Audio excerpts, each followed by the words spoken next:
पर होना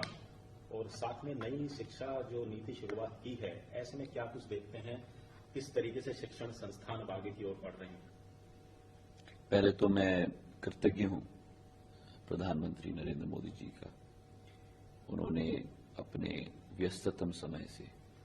समय निकालकर जो 125वीं वर्षगांठ हमारी सिंधिया स्कूल की है, 1897 में जो शिक्षा की संस्थान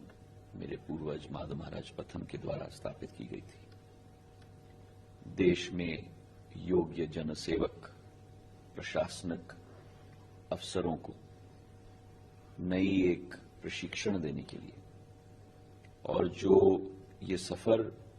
इस संस्थान ने तय किया है, जहां राष्ट्र के योगदान के लिए अनेक श्रेणियों में जनसेवकों को तैनात किया है। आज हमारा सौभाग्य है कि प्रधानमंत्री जी के दौरे में, उनके प्रवास में, वे इस अवसर पर इस काल को स्वर्णिम काल के रूप में सिंधिया स्कूल के लिए परिवर्तित करने के लिए स्वयं आ रहे हैं। जहां तक देश की शिक्षा की क्षेत्र की बात है, प्रधानमंत्री जी ने स्वयं पिछले 9 वर्षों में देश की शिक्षा के क्षेत्र को पूर्ण रूप से परिवर्तित कर दिया है। जिस शिक्षा पॉलिसी को पिछले 30 साल से ना कोई परिवर्तन, ना कोई आधुनिकता उस शिक्षा की पॉलिसी में अधीन की गई थी, उस पूर्ण शिक्षा नीति को परिवर्तित करके, मूल चूल परिवर्तन करके देश के नहीं लेकिन विश्व के सबसे आधुनिक